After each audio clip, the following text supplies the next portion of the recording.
Most of the AI advice that gets published, shared, bookmarked, and turned into a $3,000 course was written with a very specific person in mind.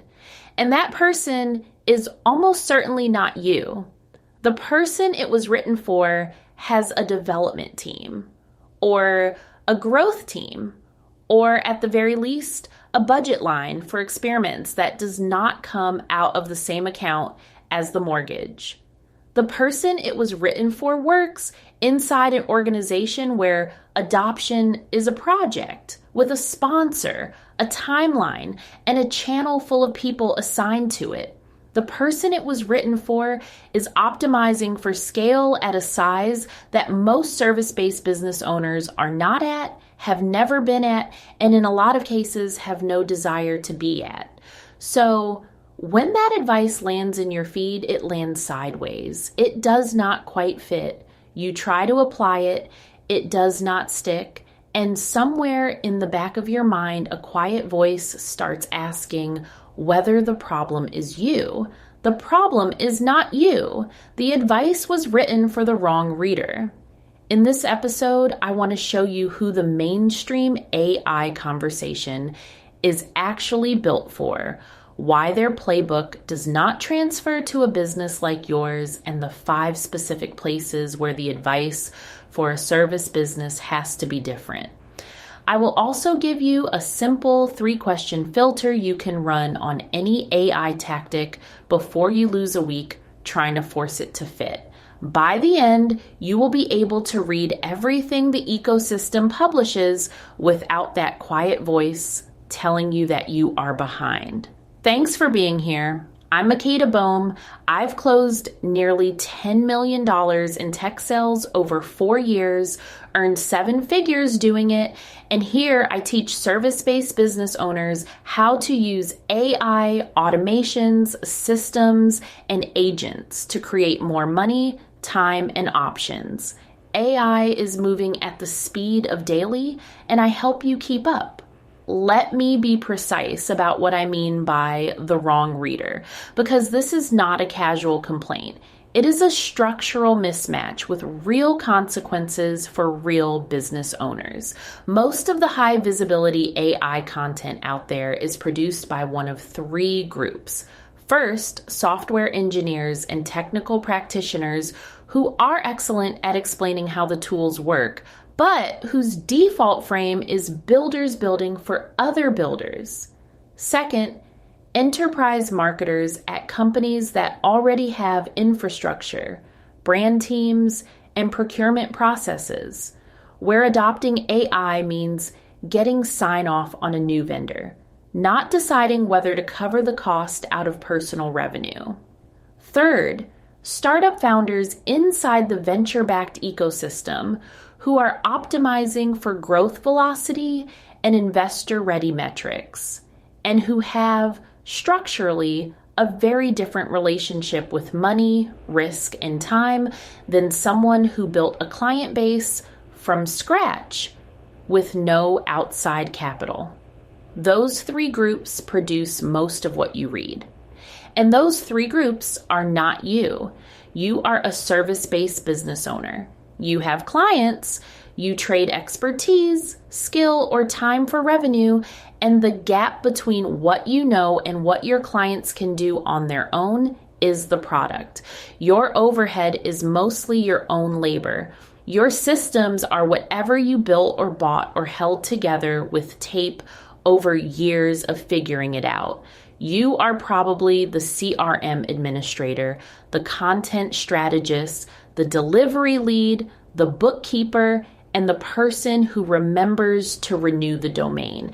And you are doing this from Birmingham, or from Gaborone, or from Arequipa, or from somewhere else that never shows up as the default audience in the articles getting passed around. So here is what the mismatch looks like in practice.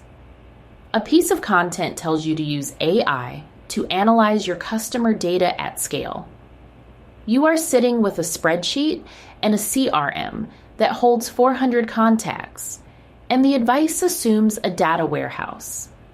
Another tells you to build an internal knowledge base so your teams can query proprietary information.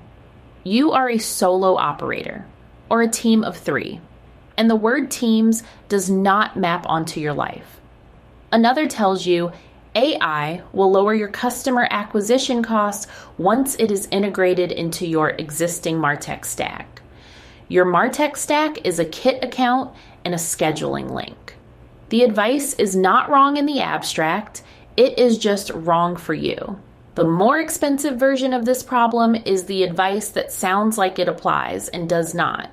Someone tells you to use AI for content repurposing, and they frame it as write a prompt, paste your blog posts, get a carousel. So you do that. It produces something generic that sounds like every other carousel in the feed. It does not convert, and you conclude that AI content does not work. But the real issue is that the advice was built for volume, not for trust. A software company publishing 50 pieces a week can absorb some hollow output because the algorithm rewards volume, and one good piece in 10 will surface. A service-based business owner with a small, high-context audience loses trust the moment the content sounds like a template. The stakes are different. The advice needed to be different. So let me walk you through what actually changes when the playbook gets rebuilt for service businesses specifically. 5 shifts. The first shift is the unit of value. In most AI content aimed at enterprises, the unit of value is throughput, outputs per unit of time, tickets processed, emails answered, articles generated, ad variations tested. Volume is the win. For a service-based business owner, the unit of value is not throughput. It is trust. Every piece of content you publish, every client touchpoint is either building or eroding the belief that you are the person worth hiring. AI used through the throughput lens can actively damage that by producing volume that feels hollow.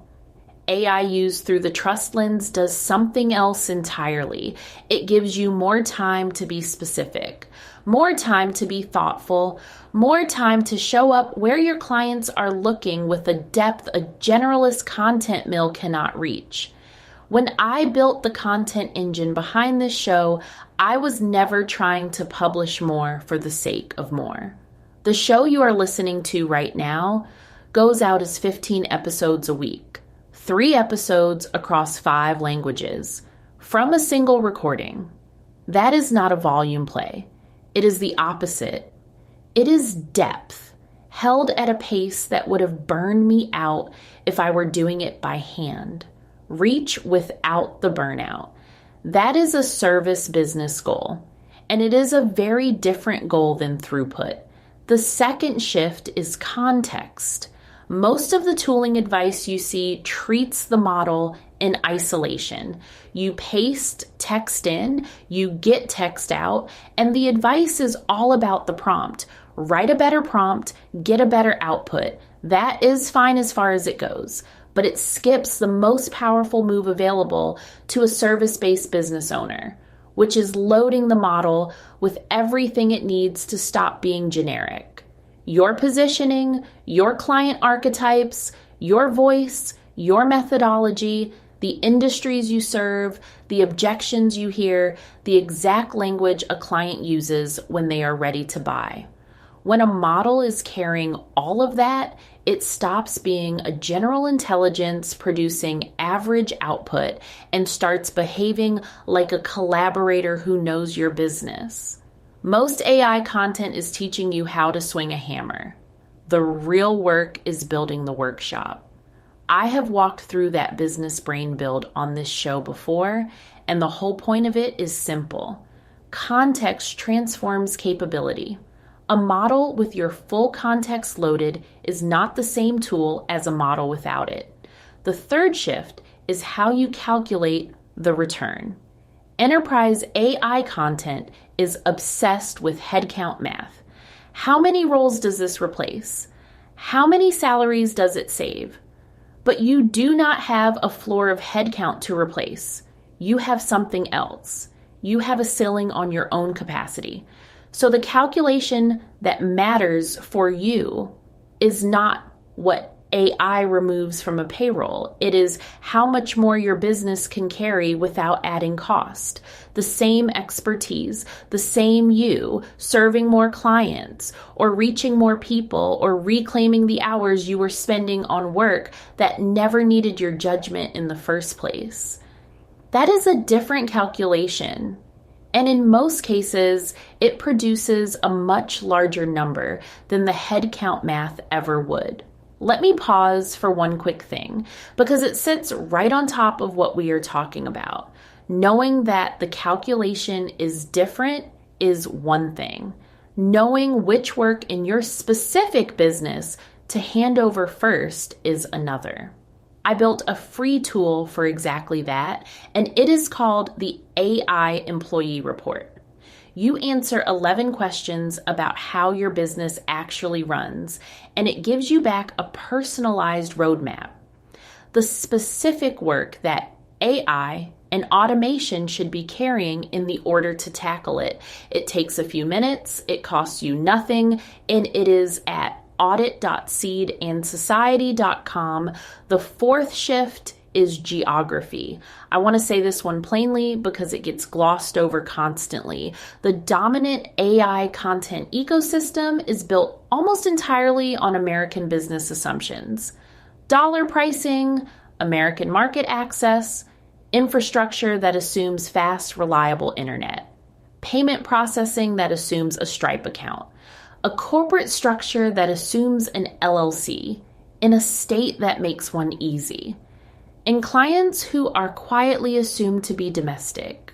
A service-based business owner running a coaching practice out of Suva with clients across the Pacific and Australia is working inside a completely different set of constraints. The payment infrastructure looks different.